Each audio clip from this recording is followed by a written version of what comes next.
Hello and welcome. Thank you for joining us today. My name is Dave, and you're the audience. Thank you for tuning in for this great program, Yankee Galvanized Yankee, the man who fought on both sides of the Civil War. This program is part of the third annual Third Thursday lecture series being offered by Schoharie Crossing State Historic Site. It's my pleasure to introduce this evening's presenter. Ben Kemp is the operations manager at Ulysses S. Grant Cottage State Historic Site in Wilton, New York. He was born and raised in the Saratoga region of New York and is a living historian, speaker, and researcher who's been featured on C-SPAN, PBS, National Park Service programs, and the 2020 History Channel documentary, Grant.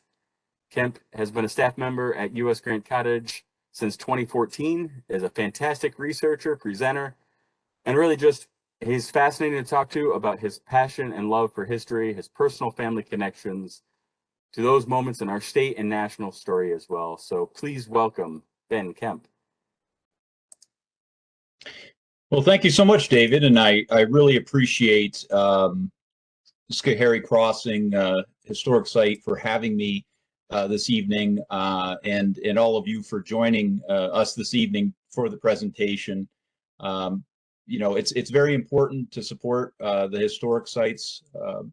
They really are a window to our own past and where we came from. They do inform our lives, and certainly the stories that are passed down through those historic sites and through other means such as libraries and other things that are preserved. Historical preservation is so crucial to informing us where we came from and you know, learning the lessons we should learn from those that came before us. And so I appreciate everything that's done. And I also appreciate not having to, in this case, drive in bad weather. These virtual programs are a great way to reach individuals and share stories without having to risk our lives on what can be treacherous winter roads. There is a connection between Grant Cottage, where I come from, where I work, I should say, and the Schoharie Crossing area, which is the Mohawk Valley. Some of the individuals that developed Mount McGregor in the 1870s through the 1890s into a resort. That's where General Grant spent his last days at Grant Cottage in that resort. They were actually from the Mohawk Valley, Amsterdam, and that throughout that whole area. There was multiple investors from that area that helped create the place that General Grant would later spend his final days. So a little connection there, but we're all connected, of course. It's all our shared history. So I became interested in the Civil War years ago, as a teenager, really going to reenactments and becoming a reenactor myself. And of course the movies, everybody remembers, you know, Glory and Gettysburg and the Ken Burns Civil War documentary. It was, the 90s were a heyday, and that's when I got interested. And the one thing that always drove my interest, and this may be different, I'm sure it is for different people. Some people like to research the leaders, and some people like to research, you know, maybe the battles and the tactics and all those factors, and maybe the medical side of it, or you know, the armaments. People have their interests in history, but for me, it was always an interest in the individual soldier, in their stories, things like diaries and the unique motivations. What motivated these individual soldiers to go to war? That's what always really drove my interest in the Civil War. And each soldier has had a individual experience, a unique experience, and so each one is a microcosm of a much larger event in American history. But for me, I was always, again, fascinated with that. And occasionally, while you're going through these stories, each one unique, you find a story that is even more unique. Now, you may think that I ran across the story we're going to talk about tonight in my work at Grant Cottage, but in fact, it was through my association as a board member in the Hadley Lake Luzerne Historical Society, just down here in the southern Adirondacks. near where I live. And so while doing some research on the Civil War, soldiers, veterans buried in the cemeteries in Lake Luzerne, I came across a very interesting story of a man named Hugh Clements. It's the only individual with this type of story that I've ever come across. So it's at least that unique. And Hugh Clements is unique because he fought on both sides of the Civil War. As you, I'm sure most of you are aware, there was obviously the North and the South, the Union, and what's known as the Confederacy. And he found circumstances conspired to where he ended up wearing the gray and the blue during the Civil War. We're definitely going to get into that. Now I have to, have a disclaimer here in the beginning that with an individual that isn't that well known, there's not as much documentation, and there's a lot of questions that still exist. There's mystery still in the story, even though I've been researching it for 7 years or more. There's still a lot of mystery here, and we're gonna highlight that as we go through. So there are some things and questions that won't be answered, but we do know quite a bit. As you know, the internet is a wonderful, absolutely wonderful resource for getting hold of old newspapers and researching, many different ways to do that. But when you have people that didn't leave a lot of documents behind to be preserved or diaries, you have to go to things like census records and military records and try to fill in the blanks with other research wherever you can. And that's kind of the case for Mr. Clements. Now, I'm going to have a slideshow here. I'm going to get this up on the screen for us to take a look at here.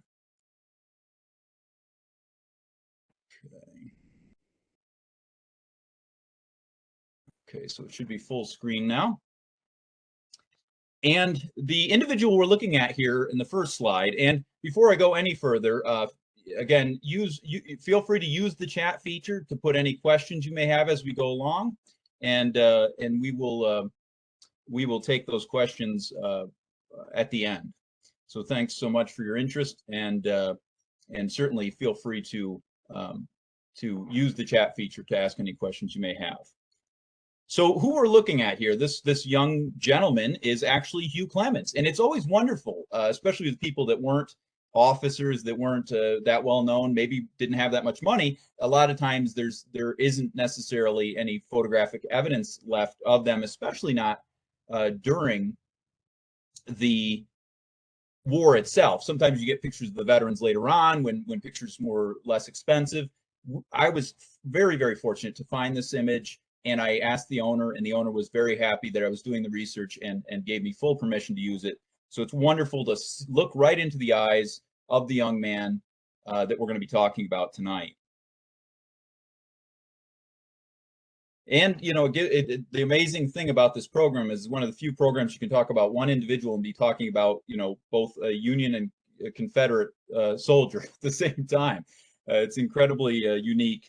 And so we're going to get into his history and really so we understand as much as we can about who he was and what occurred before the Civil War.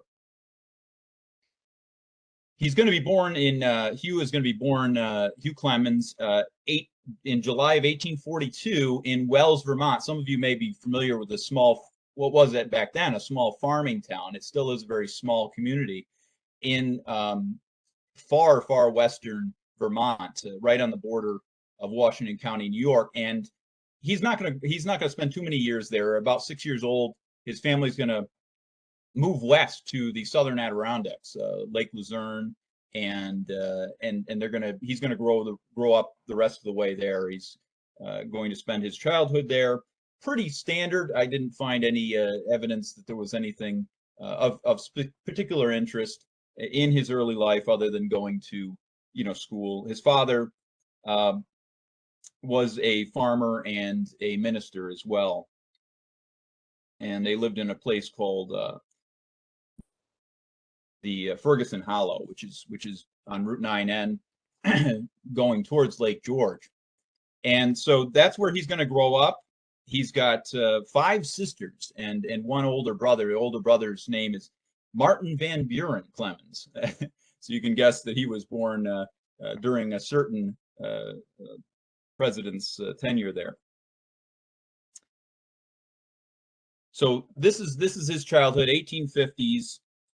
And what's interesting about it is that if anybody knows their geography of New York State, well, it turns out that Lake Luzerne is only 10 miles as the crow flies to Mount McGregor, which is where Grant Cottage is located, the final home of Ulysses S. Grant. And we're going to talk about that, why that plays into the end, and what interesting connection Hugh has with Mount McGregor and Grant and Ulysses S. Grant.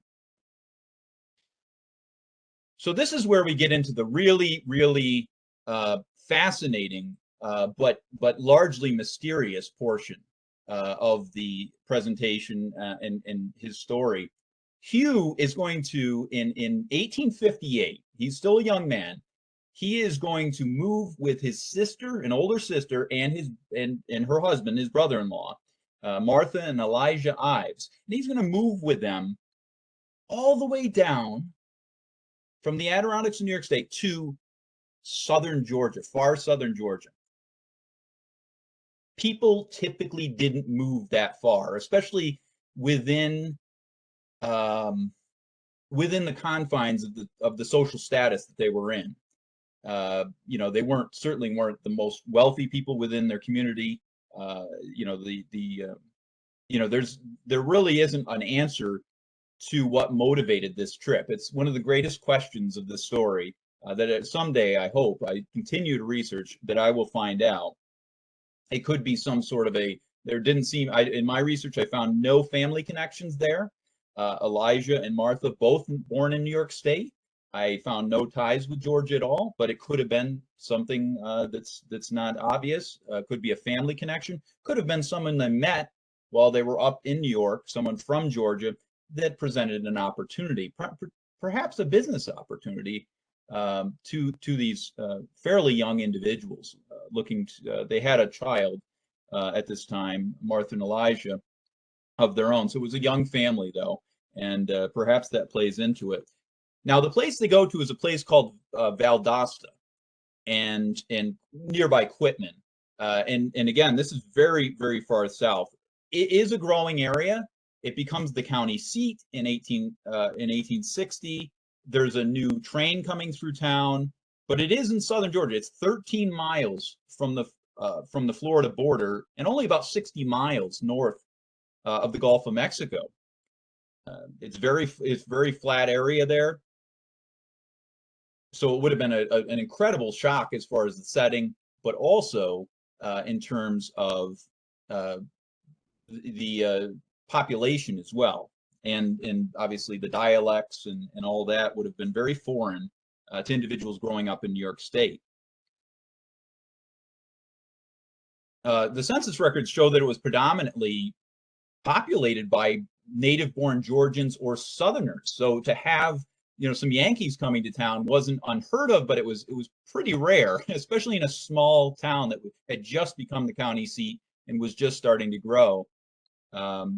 Essentially, it was growing up around a railroad station at the time.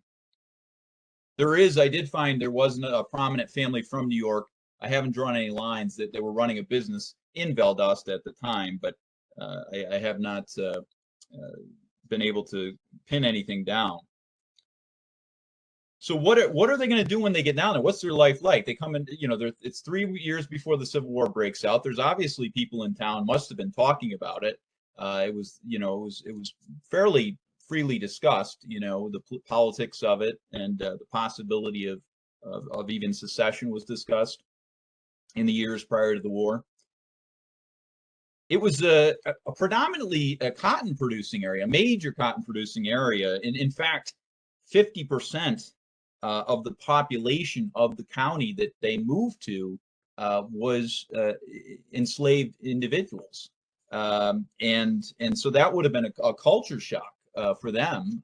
Obviously, New York at the time was not a enslaved a state where they enslaved people anymore.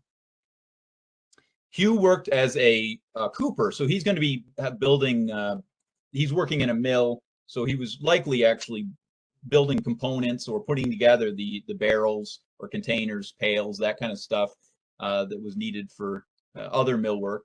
And so he's working in a mill, and he's staying in Valdosta, whereas his brother-in-law is going to be down in Quitman, nearby, and it's close enough. I mean, it's 15 miles away, so it's certainly they would have still had plenty of contact with each other, as we'll see in a little bit. Now, what did Elijah do? Elijah, his brother-in-law, was a confectioner, so they're going to mainly do candies and different baked goods, sweets, and that's going to be what his business is. And he actually sets up a business there, and I think that's going to play into our next big question, and that's when it was really evident to everyone there that the nation was going to break up, that secession was going to occur, or it did occur in January 1861 in Georgia. Why, with this going on, would Elijah and Hugh stay in southern Georgia? Well, they had been there for a couple of years. Elijah, at least, had settled his family in, probably purchased a home, and he had started a business. He had invested quite a bit, and that was at a time where you really couldn't, it was a lot to pack up what you've done and try to move somewhere else and reinvent yourself. So as a young individual with a young family trying to provide for them, I don't think the decision was as simple as people may think. The other factor that I think is a big factor too, and you see this early in the Civil War on both sides, was the idea that even though this secession was occurring and this was very serious, a lot of people didn't think the actual war, if there was conflict, that it would be serious, that it would be lengthy, that it would be bloody. Those things kind of became apparent later on to people, the realities of the war. So early on, there was a lot of, I can see Elijah sitting there and saying, I've got my shop here, I'm well settled in, but I don't want to pull up stakes on something that may not even amount to much.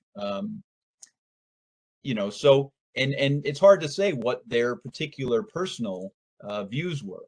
Obviously Hugh makes his known later on, as we'll find out, that he was obviously someone willing to fight to preserve the Union. Elijah, I'm not sure. We'll talk about his story just a little bit at the end, and maybe that helps put a little bit into this. So on the left-hand side, we can see a newspaper article from the summer prior to the Civil War starting, and it says Railroad Jubilee at Valdosta. So you have railroad coming into town. Everybody's excited. It's this huge thing. But right underneath it, it says disunion upon the event of Lincoln's election. So there's no question, a few months before the election, that there is they're talking openly in the press about the possibility of dissolution of the Union and secession. And it does occur. Lincoln is elected, and in January, Georgia becomes one of the earlier states to secede. And so January 1861, it must have seemed a little bit more serious to Elijah and Hugh, but still, again, they had established themselves down there. Again, it would have been trying to think of what their life was like down there. There would have been no hiding that they were Yankees with their dialect. They would have kind of stuck out. There's no way to hide it unless they picked up the accent really quickly, which I don't know if it happens that quickly. But it's interesting to think of how they adjusted to the culture there.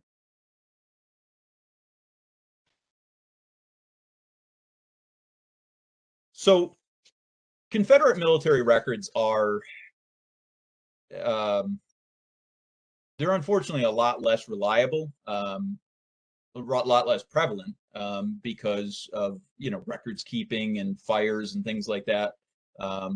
So, and the resources the South had. And so there's some questions as to the earliest period of the war and how Hugh and Elijah may or may not have been involved. their area of Georgia is going to enlist, recruit and enlist the 13th Georgia, Company I specifically in their area, which was the Piscola Volunteers. And they formed in July of '61, and they are going to be stationed on an island off the coast of Georgia. Now, we don't know if Hugh and Elijah were with this group at that time. They don't show up on the rolls, the muster rolls, until early 1862. But I think there's certainly a chance that occurred, but they may have not. I shouldn't say joined. You'll find out in a moment. They shouldn't have been. They probably. There's reasons they may not have been involved until early '62. Oh, went a little too far. So Hugh, later in his life, when he's writing about this period, says that he was pressed into the service. Now, the word pressed it is obviously a somewhat ambiguous word. It obviously means he was coerced, forced in some way, or felt forced to go into the service. And this is no small thing. I mean, he's a young man. He's lived for a few years in this area, but certainly not an entire lifetime. So he's a little out of his. He's not a hometown boy. So again, this is going to be very interesting for him to say. All these people are getting worked up about the South and Georgia, and that's not where he's from. So I think that has a lot to this. That plays into it. And of course, as anyone knows, if anyone knows about the early part of the Civil War, there was an incredible enthusiasm that just broke out, especially among young men. And I can't imagine that Hugh had the same type of enthusiasm. He was probably just trying to keep his head down, as was Elijah. But they couldn't hide because there was a Confederate Conscription Act, which was enacted in April of 1862, and that required all male adults from 18 to 35 to serve 3 years or the duration of the war.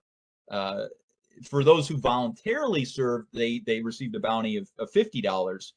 And one of the interesting things is in the military record, there's no record that Elijah or Hugh ever received the bounty. So that lends a little bit of credence, perhaps, to the idea, to the claim that they were pressed into the service. And so they're going to end up with what the 13th Georgia becomes, because there was two 13th Georgias on accident. They had one already fighting in Virginia, and so this second one was reformed into Company C of the 26th Georgia Infantry. And so that is what Elijah, the unit that Elijah and Hugh will be in, whether they like it or not. So one of the things that's interesting to think about, and again, I love to to kind of try to understand maybe the mindset or what could have been going through the individual's mind at this time, what their experience may have been when there's a little bit of the story missing. One of the things that comes up in my mind is, what was it like for Hugh? What was it like for him? Maybe he had made some friendships with individuals that were young men that were in this unit. Maybe he developed them as they were camping together. There's the bond that forms, and how strong were those bonds?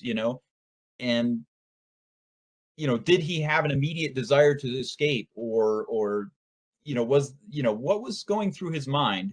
I think that's one of the fascinating things to think about. You would imagine the day-to-day routines. He was, certainly probably there's no record that he was disrespectful or tried to escape or anything. So I think he essentially did his duty and tried to keep his nose clean. But it is interesting to think of how he looked at his fellow soldiers and how they looked at him as well. So the 26th Georgia is going to be sent up to Virginia in mid-June of 1862. At this time, you've got McClellan trying to make his push up the peninsula, what's called the Peninsula Campaign, and you got Robert E. Lee, or the Army of Northern Virginia, trying to repel them on their way to Richmond. And so the regiment at the time is full force, 1,100 men, under the command of Brigadier General Alexander Lawton, who's on the right-hand side of the screen. Lawton is actually a West Pointer who coincidentally would actually die in upstate New York after the war. It was the largest brigade in the Army at the time, and it was made up of 5 Georgia regiments, and they were assigned to Stonewall Jackson's corps there, Thomas J. Jackson, his corps. They ended up arriving at their first battle, what's called Seeing the Elephant. That's when a soldier sees active combat for the first time, and they're going to see it for the first time at the Battle of Gaines Mills, like I said, during the Peninsula Campaign on June 27th of 1862. They're going to arrive in the evening and be part of an evening assault, but there isn't a significant amount of casualties or lengthy action for the brigade or regiment at this time. And I'm wondering, at this time, this is another thing you start to think, this northern, man who grew up in the North, Hugh, this young man, he's looking across the field and he's seeing Northerners. I mean, he is a Northerner. So what does he think about leveling his gun? What does he think morally, ethically? It begs the question. It's such a unique experience and circumstance, and some things we'll never know. But you think about survival kicking in and training that he went through. But it does definitely, make you wonder where he was at. Now they are going to get into the thick of it very quickly, actually. By late August of 1862, the 26th Georgia is going to get its baptism of fire. Now, obviously they had seen some action, but this was going to be some incredibly brutal fighting. On the evening of the 28th of August, the 26th Georgia got engaged in the first action of the Second Battle of Bull Run, Second Battle of Manassas, called Bronner's Farm. Bronner's Farm, at that battle, the two sides are going to just battle furiously, sometimes only 100 yards apart, just pouring volleys into each other. It's brutal, and men are just falling left and right. It's a horrific battle. During the battle, or I should say after the battle, General McClellan himself is going to comment on the Union Brigade, made up of Western soldiers from the Western U.S., saying they must be made of iron, and that's what earned them the brigade nickname, the Iron Brigade, if you've ever heard of that before in Civil War history. So they were fighting the Iron Brigade there, and they were known for their obviously for their fighting ability and bravery, the Iron Brigade. So I'll read an excerpt of an actual account of that battle and the 26th action part in it. It says, Savannah Republican, while the opportunity presents itself, I cannot refrain from writing a few lines commemorative of the gallantry of the 26th Georgia Regiment upon the bloody and well-contested field of Manassas on Thursday, the 28th of August, 1862. Just before dark on the evening of the 28th, the 26th was drawn up in line of battle in a skirt of woods near the battlefield. We marched steadily across an open field for 400 or 500 yards, through which the balls were flying by thousands, without firing a single shot. Men were constantly falling from the ranks, but our brave Georgians wavered not. As a man fell, his place was immediately filled by another, and the regiment moved steadily to the front. As we neared the enemy, General Jackson rode up behind the brigade and urged us by the memory of our noble state, well, for some, I guess, to one bold stroke, and the day would be ours. And gallantly did the brave men to whom he was speaking obey his orders. Volley after volley was poured into the ranks of the enemy with terrible effect. Still they held their ground, and our ranks kept getting thinner and thinner. After firing several rounds, General Lawton gave orders for the brigade to fix bayonets and charge the enemy. At the command, every man bounded over a fence which separated them from the enemy, and with the true Georgia yell, rushed upon them. Then it was that the 26th suffered so terribly. Men fell from the ranks by dozens. Still they wavered not. It was a heart-sickening sight to me as I gazed upon the regiment when formed after the battle, the 26th Georgia lost 12 commissioned officers and 125 non-commissioned officers and privates. Some reports from the Civil War are slightly exaggerated. I can tell you that there is no exaggeration here. The historical record shows that the 26th Georgia in this fight suffered a staggering 74% casualty rate. Hugh was absolutely lucky to be alive. I can't imagine what it would have been like. I cannot imagine what being in that, and especially when perhaps your heart was not in it. I can't imagine. Just absolute survival for Hugh, I suppose. As you can see in the map image there, you can see that he had New Yorkers across from him, not just Westerners, but also members of the 76th New York. So having New York soldiers right across from you, I can't imagine what it was like. The very next month, less than a month later, they are going to go into the bloodiest conflict of the bloodiest single day of the Civil War, which was the Battle of Antietam, Maryland. Now, it's interesting to think about Hugh being at this location because it's not that far from the Pennsylvania border and from possible escape from the Confederate service. But for one reason or another that's hidden to time, we don't know why he didn't take the opportunity.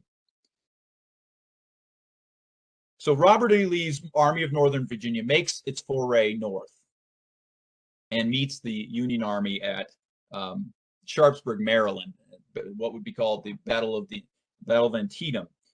And here's a segment of the action that the 26th took part in. At 10 p.m. of the 16th, Lawton's brigade advanced from its position west of the Dunkard Church and relieved Wofford's brigade of Hood's division in the fields south of the cornfield and east of the Hagerstown Pike. Skirmishers were thrown forward in the south edge of the cornfield. In this position, the brigade was attacked at about 5:30 a.m. on the 17th by Seymour's brigade of Meade's division on the right, and at 6 a.m. by 3 brigades of Doubleday's division on the left. After losing its commander and more than one half its members, it was relieved by Wofford's brigade of Hood's division and withdrawn to the woods southwest of the Dunkard Church. Wasn't engaged. So they had a fierce fight on the morning of the 17th, and they had to be taken into the reserves because of how brutal the action was. So we don't know why he didn't take the chance to escape. Once again, during this action near the cornfield at Gettysburg, he's going to be up against fellow New Yorkers. Once again, it's very unlikely he would have known that until after the fact. So once in a while, you have situations where there's somewhat exaggerated accounts from officers to try to bring supplies in, but it seems like this next account that I'm going to read here, the next report that I'm going to read, it does seem to be legitimate. The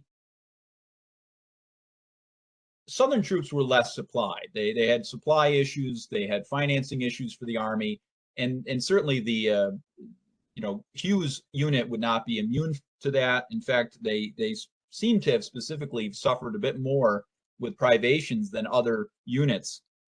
As anybody knows anything about the Civil War, they know that it's not the bullets that are killing most soldiers; it's diseases.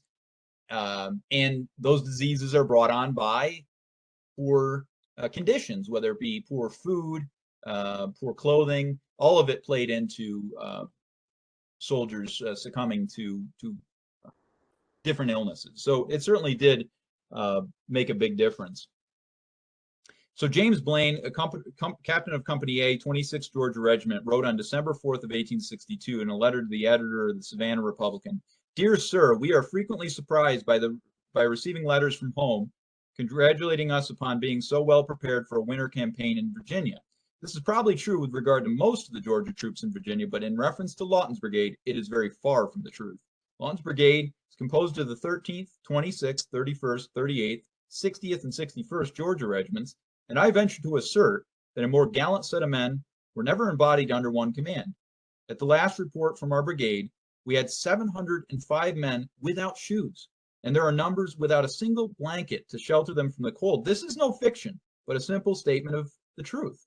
Georgians, think of this. Think of such a number of these men who have aided in making the name of Georgia illustrious, marching 20 and 25 miles per day with nothing to shelter their feet from the contact with the snow, frost, and rocks, without a blanket to shelter them from the chilling blasts at night, and this too without a murmur at their hard fate. Well, I don't know about not a murmur. The soldiers were certainly given to complain a little bit as a pastime, but certainly it shows that, you know, there was additional suffering that had to be endured. You know, did Hugh ever come to sympathize with his fellow soldiers as human beings? Did he form close friendships or bonds with them? It's hard to ever know.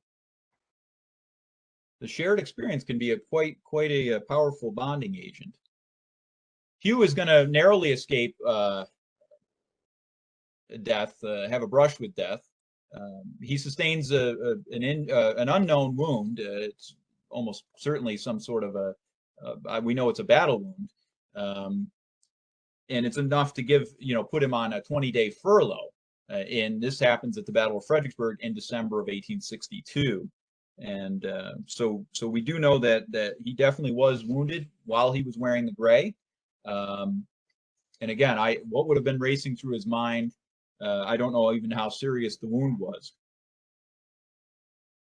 So the high tide of the Confederacy is going to come, and the Lawton's brigade is going to be transferred to John B. Gordon, who coincidentally, John B. Gordon was actually attended U.S. Grant's funeral in 1885 in New York City. One of the a few Civil War Southern generals that were there. And so the battles of Chancellorsville and Second Battle of Winchester, Virginia, kind of a high point for the Confederacy at that time.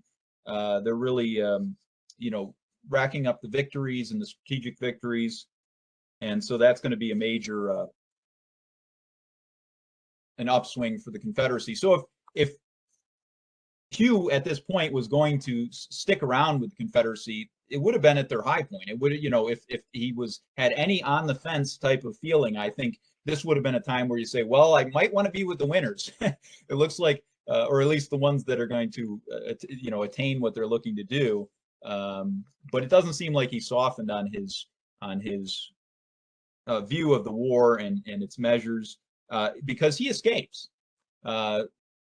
This is on the Gettysburg campaign. So as they're going in July of '63, they're going north to invade Northern Territory, the Army of Northern Virginia, Robert E. Lee. And so before the battle, which is probably good for Hugh's safety, he took off. He escaped and took his opportunity. I would have to imagine, understanding where he was located, that there would be sympathetic individuals that could potentially hide him, or that he would be picked up by Union authorities at the very least. And that's what happened. He was picked up on July 3rd, only 13 miles away from the battlefield at Gettysburg. And he is going to be in Hanover, Pennsylvania, and close enough that he's going to hear the, you know, no doubt hear the massive cannonade going on prior to the assault on Pickett's Charge, as it's known. And so perhaps thinking, as he's being led away as a prisoner of war, that he probably made the right choice at that moment. So he was sent, and you think, you know, this guy is in Southern clothing, but he's saying he's a Yankee, he's a Northerner, and probably telling him all this stuff right off the bat. But of course, he's wearing the gray, and you know, people didn't trust each other back then, and for good reason. You know, Grant's wife was even suspected of her, you know, possible loyalty issues, because she, you know, brought an enslaved individual with her as a body servant, and you know, she was a Southern woman. So, you know, certainly there was a lot of distrust that went on, and if you're wearing the gray, you're gonna end up in prison for a while at least, and he was sent to Baltimore and confined at Fort McHenry for a short time, and then he was transferred over to Fort Delaware. He made his situation known immediately to the authorities. He's spending the rest of the summer there essentially, and he's going to explain his situation, and he's going to do something very interesting. He's going to actually make it known that he is interested in joining the Union Army. And again, he could have potentially just asked to go home, to be released or paroled, to go home, and he didn't. I should say go home probably to New York at this time. Georgia was not in a good state at all. So this is where we talk a little bit about what galvanizing is. So galvanizing was the process of swearing an oath to the opposite side. And this usually took place, so this is a Northerner or Union individual taking the oath to become a Confederate soldier or vice versa. And it usually only happened, the only motivation, the typical motivation, I should say, was to be, to basically get out of the horrible conditions of the prisoner of war camps on both sides. So this was an opportunity that was presented, especially after the prisoner exchanges fell apart. The prisoner exchange system fell apart, and so this, you were basically, your only future was to rot at one of these horrible prisons. And so you would probably take any opportunity, including swallowing the dog, as they called it, was taking the oath of allegiance to the other side. Obviously a very difficult thing to do for many of these individuals, but some did it just out of self-preservation. Now, they had immediate concerns about these individuals, immediate concerns. You can imagine their loyalty. Are they going to be loyal? Are they going to run away? Are they going to desert the army? And those were legitimate concerns. So much so that General Grant himself said, we can't really, have them sent down to the South. They're going to be taken prisoners and probably executed for taking this oath to the other side, or they're going to run off on us. So he directed that these individuals be sent out to the Western outposts where they were, having some conflicts with the settlers and the Native Americans out there. And so they were placed there to keep them from essentially escaping and to make them not have to essentially engage with their former compatriots there. So there was about 5,600 or so known galvanized Yankees. Now it's confusing because they use the same term for galvanized Confederates that became Union soldiers, and then Union soldiers that became Confederates were both called galvanized Yankees. So it's a little confusing, but basically there was about 5,600 that went from the Confederate side to the Union side. That was more prevalent. There's only about 1,600 that are known approximately that went the other way. And of those, in December 1864, there was a group of 250, the galvanized Confederates is what I call them, that actually dropped their weapons and surrendered immediately as soon as the first Union charge came at them. So obviously it was proven that the concerns over their loyalty were well founded. Interestingly enough, you'll see two pictures on the screen here. One of them on the left is a slightly younger individual, and that is Captain Andrew J. Pemberton. And the other individual is Confederate General John C. Pemberton. The interesting thing is they're brothers. They're brothers, and one joined the Union. They were from Philadelphia. One joined the Union, and one joined the Confederacy. One actually, the individual on the right, John Pemberton, actually surrendered. He was the commander at Vicksburg and surrendered to General Ulysses S. Grant in 1863. His brother was a much lower officer in the Union Army, but he actually was the officer placed over Company E of the 3rd Maryland Cavalry, who is this, they are a very distinct group of galvanized Yankees because they are the only galvanized Yankees on record to ever face Confederate soldiers in combat. So it's a very interesting situation.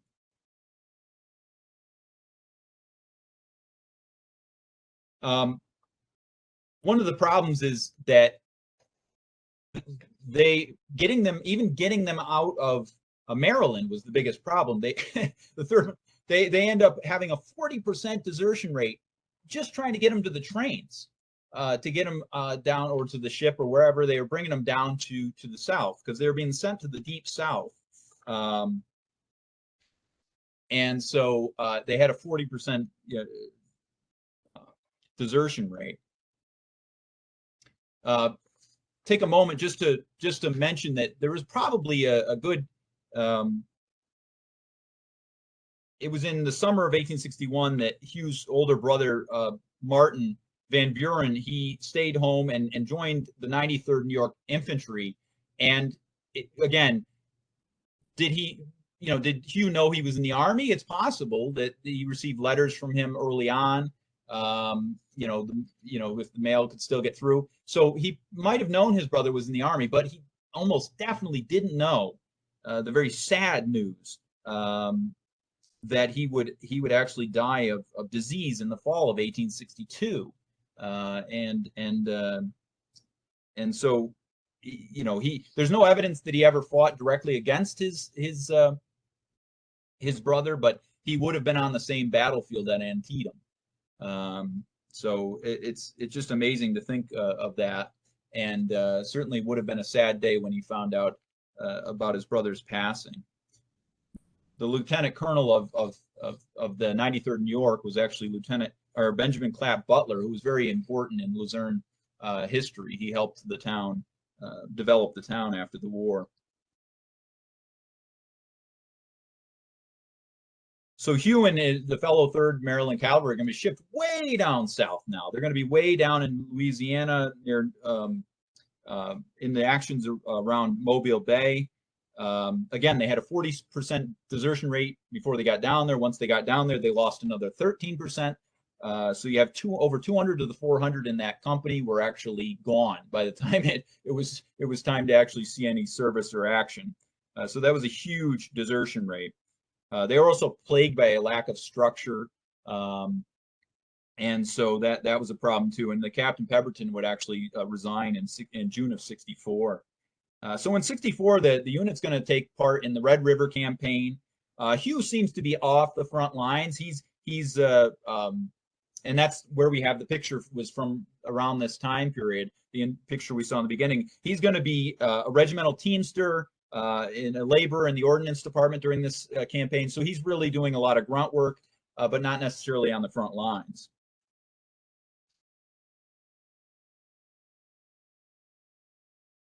In the summer of '64, Admiral Farragut's is intent on taking Mobile Bay, and one of his obstacles is Fort Morgan in Mobile Bay, and the 3rd Maryland was part of besieging this fort.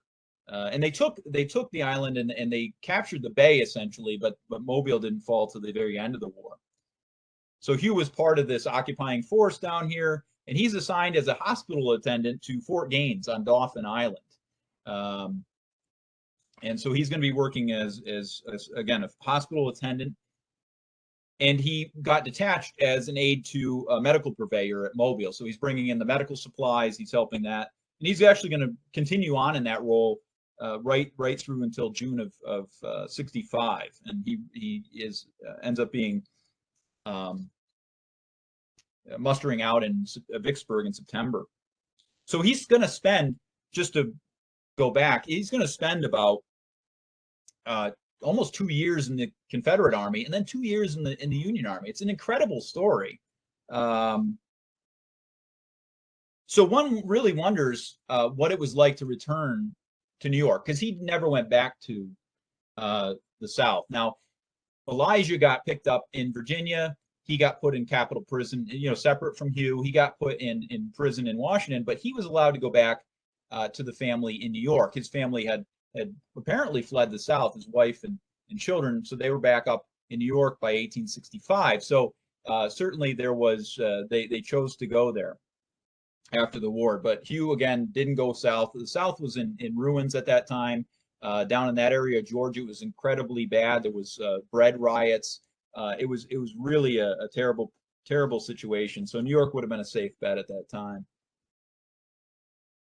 So he comes home to Luzerne, and you can imagine, he doesn't hide his story. So it's evident that he's willing to be honest, that he did, serve, against his will in the Confederacy. And amazingly, people in the community accept this, and they accept him wholeheartedly. He's even accepted into the Grand Army of the Public, which you're not supposed to have, be able to be accepted if you were in the Confederate service. So that's an amazing thing. They obviously believed his story. He must have been very sincere about it.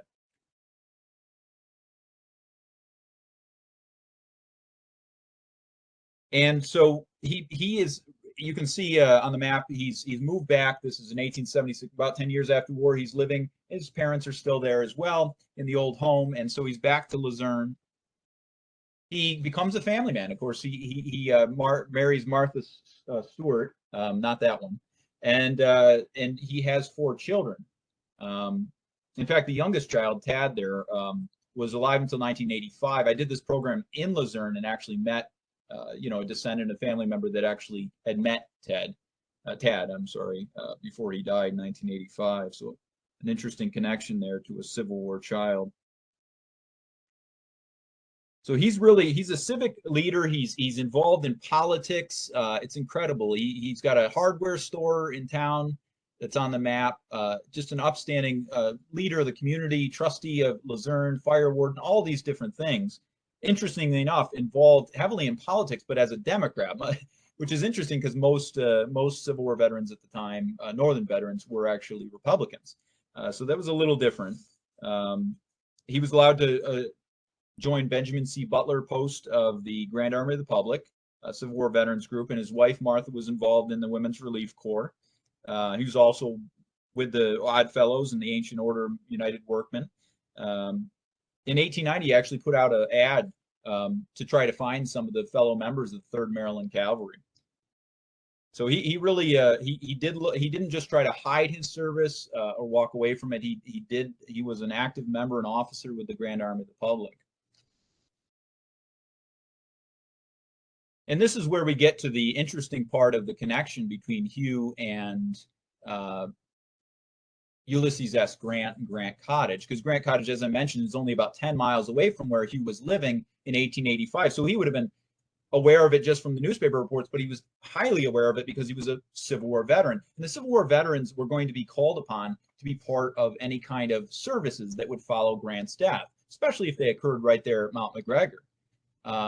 And you see in the newspaper after his death, just a few days after his death, he's actually signing as the adjutant on a newspaper resolution of respect from his Grand Army group. But he's going to go beyond that. He's going to be part of Grant dies in July 23rd, 1885, and then they have a funeral on the mountain, and then they bring him on a train down to Saratoga Springs, and that is where Hugh is going to be. He's going to be an honor guard, basically, with the Grand Army. Just a few chosen select people from a few, number of different GAR camps are going to be there. And this photo undoubtedly actually includes Hugh somewhere, because he was present when the small mountain train on the left met the larger train and the casket was transferred. This is right in Saratoga Springs. And so this would have been an absolutely incredible place to be, a moment in history that he would have been part of. But just to think that this man, who served 2 years in the Confederate Army, was standing, at attention, honoring the greatest hero of the Union Army. So it just brings it full circle. Hugh Clements himself would die a number of years later, actually on Decoration Day, but we know it as Memorial Day weekend of 1910. So he passes away in 1910, and he's buried in Lake Luzerne.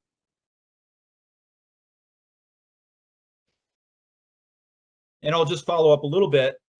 Interestingly enough, Martha and Elijah go back to the South. They're going to live in Georgia for a while, and then eventually pass away in the 1890s in Florida. Elijah's grave is marked with a Confederate marker. Now, that may just be to acknowledge his service in the Confederate Army. He may or may not have approved of that. I don't know.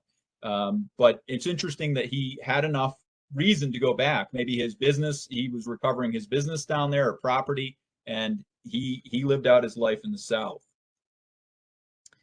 And I'll just read a quick to finish off here. This shows again, usually obituaries are flattering, but this one seems to be pretty heartfelt. It says, Hugh Clemens has gone, but the influence of his upright life, his sterling character, and public spirit will live after him. His high and unyielding sense of honor, integrity, and righteousness, his quick perception, sound judgment, and splendid foresight always gave value to his counsel for the present and future good of the community. Without deliberately looking backward through the years of his active, vigilant, and influential connection with the affairs of this village of ours, can we fully comprehend and appreciate his distinguished service to his fellow men. Surely Luzerne has lost one of her most manly men. So certainly he meant a lot to that community. And the things, his past, they did not allow that to affect that. They've, you know, wholeheartedly accepted him and his experience. What did he go through mentally as a veteran in that circumstance, knowing that he hadn't just, you know, shot at other individuals that were Americans that, you know, had chosen to rebel, but also those that he later fought with. He was, you know, presumably firing a gun at. It's just incredible to think of that. But he seems to have been able, unlike unfortunately some other veterans, he seems to have been able to adjust back into civilian life and actually really be a really, you know, important contributing member of his community. So I think his story has a happy ending. And of course, before we get to the questions, I'll make a quick pitch for Grant Cottage. We are open as a historic site. It's a beautiful location on a mountain ridge just north of Saratoga Springs. The house is incredibly preserved. It was placed, it became essentially a museum almost immediately after Grant's death. It's been open to the public for over 130 years.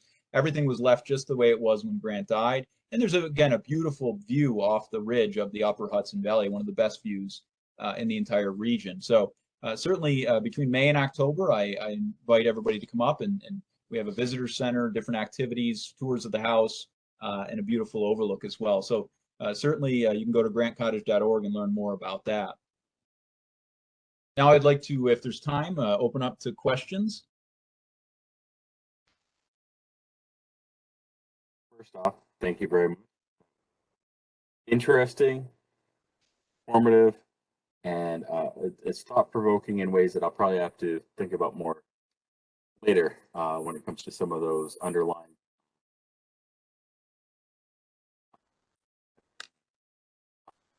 So with that, just a reminder for those that are tuning in for this program, there's that chat feature. There's a few questions that have come through, so I'll start with one from Phyllis asking, and if you have an understanding through any of your research, if he had a position on slavery, and you know, having moved in the South or anything like that. Is there anything in your research or in his later life where he expresses any views or there's evidence of that towards slavery?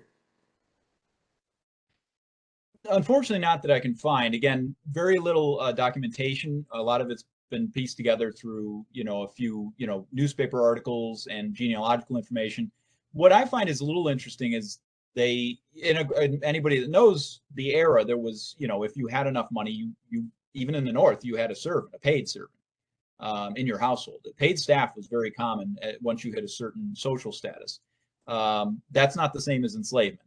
I'm not trying to compare the two, other than the fact that, you know, when Elijah goes back, there is evidence then when he goes back into the South that he has an African-American, a very young African-American servant, presumably paid, and it's post-Civil War, in his household in southern Georgia. Now, again, that doesn't really answer, you know, specifically what Hughes' views were, but again, there's no evidence, and Hugh wouldn't have been financially able to have, you know, own an enslaved individual or anything like that. So, you know, I would imagine, you know, having the, you know, Northern theological background, his father being a minister, I would imagine that he probably was, you know, at least, you know, I would imagine that he, most, I think a lot of the Northern churches at that time were, you know, at least somewhat abolitionist in nature. I wouldn't say, you know, blatantly so necessarily, but you know, he wouldn't have been indoctrinated in it. He wouldn't have grown up in it. So it probably was an awkward environment for him in the South. But no, I haven't found any specific evidence. And going to insert a thought here. You're talking about his ability to adapt after the war. Obviously, as many veterans would need to in all conflicts, but with the Civil War being that confliction between, morality, sense of duty, camaraderie, brotherhood, and he sees that from both sides. And so I was just going to kind of make the comment of, there's something like the fraternity of the GAR, the Grand Army of the Republic, much like American Legions and veterans clubs are today, are obviously extremely important to that, and perhaps channeled his civic mindedness and his political or other community connections. So I think that's vitally important, and that might be just more of an opinion than a question or comment. But no, I think it's very important to point out that the experience of veterans in that era was similar to experiences of veterans in the modern era in terms of, coming back, especially young men, growing up in war and coming back changed mentally, sometimes with, significant mental challenges afterwards, PTSD, things like that affect them for the rest of their lives and their ability, to function in society. And I think that's something that I have another program that I do as I portray an ancestor and I portray him as a veteran, talking about his earlier life. This is the GAR badge here, Grand Army of the Republic. This is an original, actually. And so veterans were very, they found, a place with the Grand Army of the Republic where they could share with people that truly understood what they had gone through, to share and the experiences. And that helped a lot of them avoid drug addictions and suicides. So I think it was a very important, and just as it was really the father of these other organizations that would later come, as you were mentioning, the American Legion, VFW. Those things are places to again, constructive things. Hugh, as an officer, would have been at every funeral for every local GAR person that died, and civic events, parades. It would have kept them busy. And so I think that was an important thing for veterans back then, as it is today. One of the questions that came through asking if Hugh had received a pension. Yeah, he did, and again, that's another surprise. It was not easy for any, the typical soldier to get a pension. The caretaker of Grant Cottage, the first caretaker, was actually helped. He was a lawyer, and he helped and a Civil War veteran, and he helped other veterans get their pensions, and it was not easy. It was not easy at all. And so a lot of times there would be a back and forth, especially if there was some sort of desertion involved or something like this. It's really almost unprecedented. His case would have been absolutely unique in terms of typical cases for the pension board.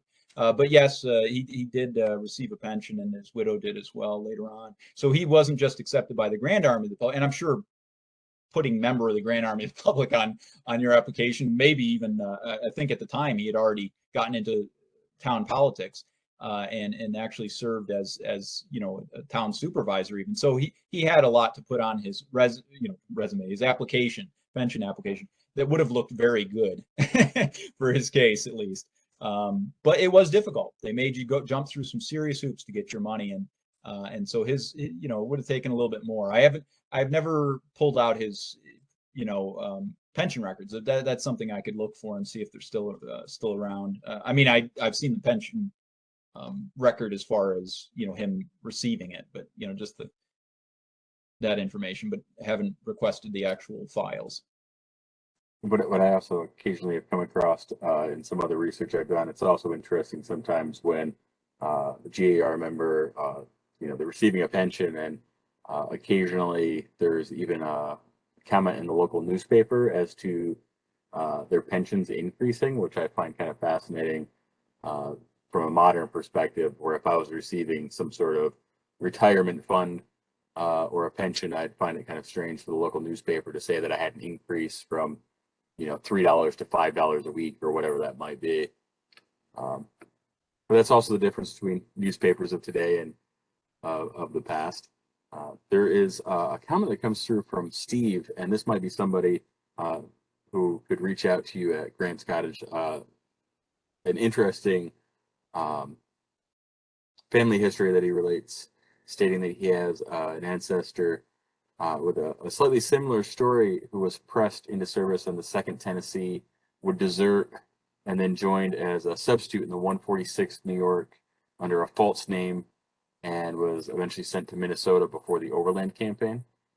No, that's very interesting. I'd love to know more. I'm assuming he's putting it in there because the 2nd Tennessee, I'm assuming, was Confederate, because there was Tennessee units on both sides. But certainly that's it would be the first or the second account I've ever heard of this type of a situation. Unless, again, I don't know if this individual started in the North, though. But certainly that's interesting. And if you want to get a hold of me specifically, I'm available. My work email is ben@grantcottage.org. And so I'd love to hear more about that, Steve. Thanks for sharing that. And again, a lot of times these type of presentations, I actually learn more and get new leads. And I appreciate everyone that's willing to share that type of information. I'll agree with that. There's a lot of satisfaction from doing research, putting it together in an article. Delivery of it is rewarding, more inspiring. I have one last question on here as we're running out of time, from Chris, asking, was his family in the North aware that Hugh and his brother-in-law were in the Confederate military? Do you know of any evidence that there was continued communication between them?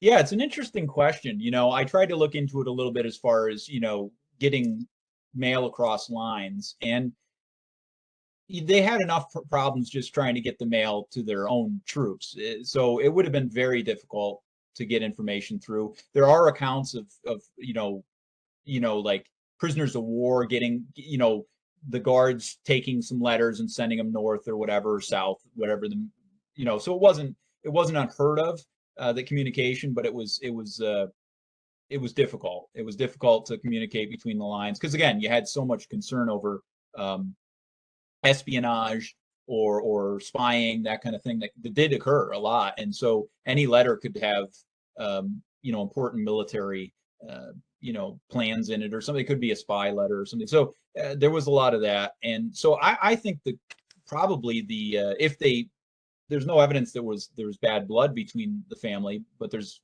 no evidence that there wasn't. Maybe that's why you try to go 1,000 miles away from your family. I don't know.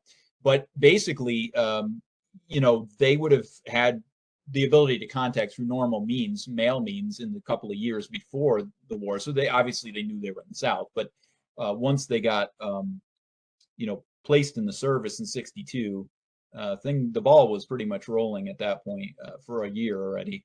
And so it's very, very unlikely, but not impossible, that some communication went back and forth. But nothing survives that I know of. And I never really was able to find any descendants right in Luzerne. I met one descendant at a program, but never right in the community. But the search will go on, and I'd love to find more information about it for sure.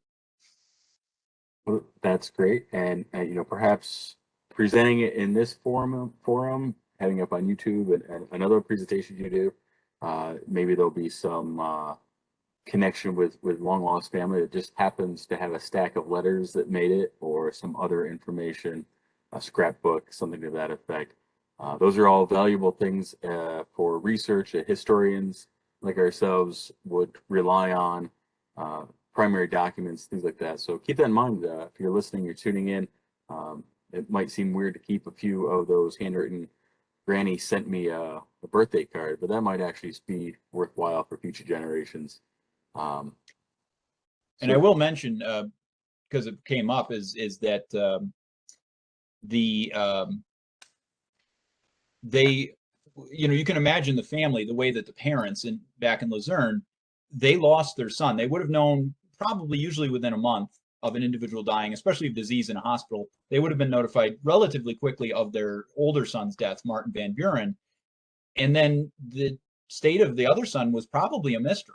It was probably a mystery. They may have given him up for dead as well. And it certainly would have been wondering why they weren't getting responses, or couldn't get, they couldn't get the mail through. So it could have been a major relief when he was able to finally contact them in the fall of '63, because they had lost a son about a year before.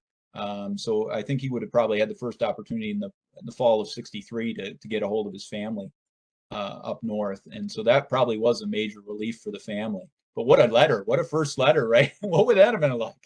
But that's one of the amazing aspects of this is how the family and the community accepted what occurred and what happened, and fully accepted him back into the family and back into the community. Well, we've bumped into our time, and there's some comments coming in about being interesting. Really appreciate the research and the presentation. Ben Kemp from Grant's Cottage, thank you very much for your time this evening and presenting. I wish you very much the best with this upcoming season and all of your continued research. Thanks, David. I appreciate the opportunity, and I hope everybody enjoyed the evening. And if you have the opportunity, come visit us at Grant Cottage, and don't forget David down there at Schoharie Crossing either. Great. Thanks so much. Have a good evening. Really nice trip if you can hit both in the same day. All right.